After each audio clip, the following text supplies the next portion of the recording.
Greetings and salutations. My name is Colin Moriarty. I'm a senior editor of IGN. I'm here with David Ballard of Naughty Dog. David Ballard worked on Uncharted 2 and Uncharted 3, and of course he worked on The Last of Us, and we're here to talk about multiplayer. He, of course, helped design the multiplayer aspect of The Last of Us, and we're going to go through each map and kind of give you the intricacies, some Easter eggs, some design philosophy. So, David Ballard, let's get into it.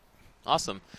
So this map is the university, and of course, we took our inspiration from the single player, during the fall section of the game, going into the university looking for the Fireflies, and we wanted to give that sense of people are have been living here. It's been abandoned not for 20 years, but maybe just for a few years, ever since the outbreak, and so we have all these guard stations and barriers and everything throughout the map. And so so let's just jump into it real quick and talk a little bit about the design and whatnot. This map was originally, the art was done by Andres Rodriguez and Jonathan Seck, and they're very talented guys. And so I had, working with this map, this subject matter is very beautiful. The colors and the architecture is very rich. Just real quick, what I just did here, this is, I like to call this my little perch. I am a sniper, and I love to come up and jump onto this little perch here right at the very start of the game and come out here and just start marking. I can mark it all along. As the team, I know that the other teams, their first lockbox is behind this fountain all the way over there, so I can come over here and start marking. It's really hard to shoot them. I've gotten it a few times, but the main point is to, that's why I put this tree here, so that way you can't just come out here and start, sniping people in the head. It's not fun to get sniped right within 30 seconds of the game. Right, of course. But get out here and mark them. Let my teammates know if they're going to come down this hallway and enable this gameplay in this long hallway here. Sometimes actually they'll come down this right here, and actually I do get to shoot a couple guys. Or if they're going to come all the way down this way, then I can just let my team know. So that's a really good thing. One of the big differences of this map and a lot of other maps a lot of the other maps are kind of a straightforward kind of a rectangle shape. One base on one side, base on the other, with 3 lanes down the middle. That's the flow. But this map's actually an S shape. So you see, we start over there. You have to come out this way and then down the middle, and then it goes to the right over there. So it's a bit of an S shape, and that was to kind of give variety to our maps. And I'll talk a little bit about the way that we design our maps. When like I said, for The Last of Us, we want to create this very intense and very personal combat in competitive nature, and so each team starts out together in their bases, and then allows players to move forward to try and find the other players and to encounter them, and then to try and be strategic and attack them. So the first things that we start out with is is the theme, right? Of each map, and so we know that the university is going to have like courtyards and buildings and statues and all classrooms and all that kind of stuff. So we want to make sure that we have all those kind of elements within within the space. And the second thing is we want to make sure we have good flow. And, how do I get from my base to their base? How do I get to where I want to go and have options? The next thing is our fronts. So okay, now I've gotten to the enemy. How do I want to engage them? How do I want to encounter? To manage my encounter with them? Do I want to go in guns blazing? Do I want to sneak around, stealth? Get that shiv kill? Do I want to create some items and smoke bomb them or bomb them or Molotov? How do I want to go about it? And also with the flanks. Next thing is flanks. So I've gotten to a person here, right, and I've engaged them and created a front, and they think I'm still right here. Well, what if I sneak around and try and flank them, right? Very important for my style of game design, of level design, is to make sure that I always have an option, a way out, right? I never want to be trapped in. Right. And I always want to have a way to try to outsmart my enemy and get around them. That's the flank.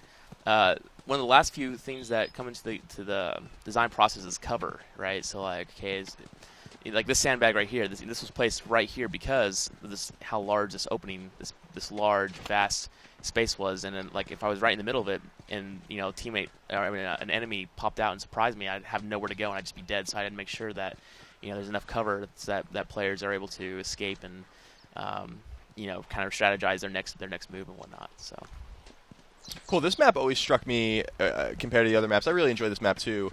This is a map of options. This map always really struck me as a place where I really couldn't predict the flow of the game. I didn't really know how things were going to go here. I always had my system of, well, we're looking at a building right now where you'd really end up here randomly, only every so often kind of falling back to the base. But it seemed like the action obviously was in the courtyard area. But I always found this map to be the most unpredictable. Yeah, exactly. And this is my favorite map for that reason. There's been a few times where I've been on the up and I'm like taking out a team and I feel so strong and I'm chasing them and they're on the run and next thing I know I'm getting sniped from somebody who's up on this catwalk up here because it's unpredictable and I don't think about the space too often. And as you can see that this particular base is quite large and whatnot. It used to be actually a lot larger. These doors over here that are now closed off used to be open and you could go around and into these side rooms, and there were stairs that went back down to the first floor and it allowed for more flanking. And we really tried something we tried early on and we found that it just didn't work for our competitive games was we tried having bases be a real big focal point, but we found that it just didn't work that way with our gameplay. So the bases became less important, but still really important to be able to fall back on when if you need that option. So that's why we kept them in and whatnot. So I know that this map also has you showed me this map before and some of the cool Easter eggs. This map is rife with Easter eggs. Oh yeah. And I'm kind of curious, maybe what some of those are. All right. Well, yeah. So a lot of the Easter eggs in here are. We have, the statues, Anthony Vaccaro, Environment Artists and Naughty Dog, he came in and helped out with this map at one point, so he actually named the statue. He didn't even ask, he just named the statue after himself, and I was like, that's awesome. A. Rodriguez, it's Andres Rodriguez, he's the main environment artist for this entire level, which is amazing. Here we got Kay Shoemaker, who's somebody at Naughty Dog's that's their universe, so it's a nice little nod to their family. And we have Robert Ryan, one of the main game designers on the multiplayer The Last of Us. He got his own statue as well. And then, let's see. Out in the distance, we have the stadium out in there. And so we have a guy at Naughty Dog who's a really big football guy, Quentin Cobb, also one of the multiplayer designers, so he got his own stadium, Cobb Stadium. Awesome. And we have Scarin Hall for Evan Scarin, designer on The Last of Us multiplayer, Elizabeth Asili, designer on The Last of Us multiplayer, and again the Shoemaker for one of our family members. And then going back to our texture artist Heather Serlin, she named it the Science Lab after her. So very cool. And of course we saw some Greek letters there on the building. Oh yes. This was my little nod. That's Nu Delta Iota, the fraternity. It's the Naughty Dog incorporated symbols. Little nod to Naughty Dog and the brotherhood of our studio. Awesome. So any other kind of loose ends here that we need to wrap up before we move on to the next map? Yeah. Another interesting thing that was removed was fun bit of gameplay was back over here by the science lab. All this metal walls and whatnot weren't originally there. You could actually go back. This is when I was talking about how the bases were a lot more large priority within our map design. And you can go back there and actually flank in through some doors that are here inside this in this building. You can come around and flank inside. Awesome. Yeah, up those stairs is like my last resort space. Oh man. Like right behind. Like if I'm alone, I'll plant bombs by these doors and then keep my eye on the other door. Yeah.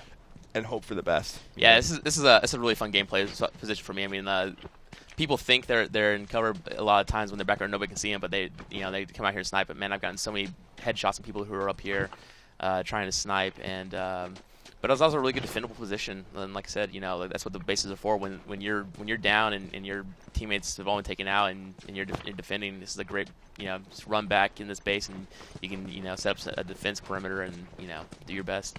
Awesome. Well, thank you for showing us the university. Very much enjoy this map myself, and you said this was a kind of a late map for you guys that you designed, right? One of the later maps that you guys put together. It's about in the middle. About in the middle. You could see this has such a hodgepodge of I think inspirations here and kind of the wide open nature of it. I think you guys can see that you guys are evolving as you get to this map. Yeah, I mean, I'll definitely say that as I started early on, I learned so much by making each map that towards the end I was getting better and better. Right, of course. Sure. Well, we'll move on to the next map. Mr. Ballard, thank you for showing it to us. For all things Naughty Dog, for all things The Last of Us, keep it tuned to IGN.